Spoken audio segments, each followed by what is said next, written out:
আজ প্রথমে সাক্ষীর কাঠগড়ায় ডক্টর সার্থক সেনগুপ্তকে ডেকে নিচ্ছি।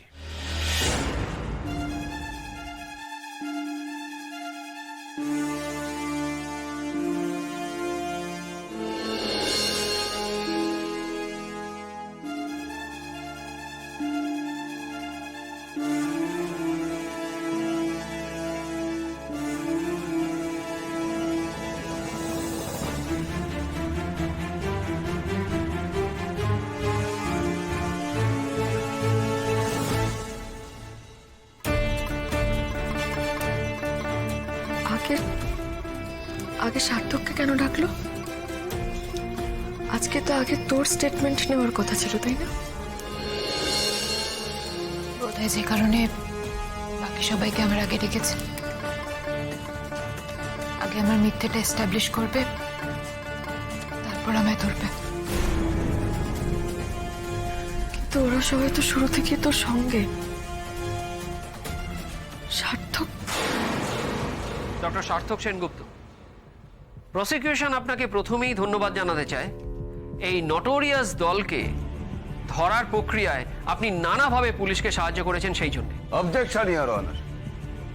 প্রথমত কোনো দল ধরা পড়েনি, আর দ্বিতীয়ত যারা ধরা পড়েছে তারা যে নটোরিয়াস তার কোনো প্রমাণ এখন অবধি পাওয়া যায়নি। সাসপেন্ড। Thank you sir. হ্যাঁ ডক্টর সেনগুপ্ত, এই দুই অভিযুক্তকে ধরার জন্য যেভাবে পুলিশি প্রক্রিয়াকে আপনি সাহায্য করেছেন, তাতে পরিষ্কার বোঝা যাচ্ছে যে আপনি একজন দায়িত্ববান নাগরিক হিসেবে আপনার কর্তব্য পালন করেছেন। আমার একটা কথা বলার আছে। ডক্টর সেনগুপ্ত, আপনাকে যেটুকুনি প্রশ্ন করা হচ্ছে আপনি সেটুকু জবাব দিন, আর কিছু বলার দরকার নেই। ইওর অনার, উনি যে কথাটা বললেন তার সবটা ঠিক না, তাই এতটা প্রশংসা পাওয়ার যোগ্য আমি নই। বিস্তারিতভাবে বলুন। ইওর অনার, আমি ক্রান্তিভূষণকে কোনোভাবেই চিনি না, কাজেই ওকে ধরার জন্য কি করে আমার কোনো ভূমিকা থাকবে? হ্যাঁ, আমি আততায়ীকে ধরার জন্য উৎসাহী ছিলাম, তার কারণ যে গুলিটা ছুটে এসেছিল সেটা আমার স্ত্রীর গায়ে লেগেছিল, তাই জন্য।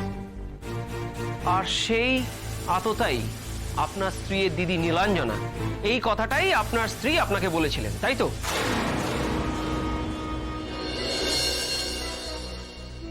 না, সেটা আমার মনে হয়েছিল। আসলে তার আগে ক্রান্তি ভাইয়ের দলের ব্যাপারে আমি শুনেছিলাম যে কলকাতার অমুক জুয়েলারি শপে ডাকাতির যে ঘটনাটা ঘটেছিল, আর সেখানে যে মেয়েটির কিডন্যাপ হওয়ার ঘটনা ঘটেছিল,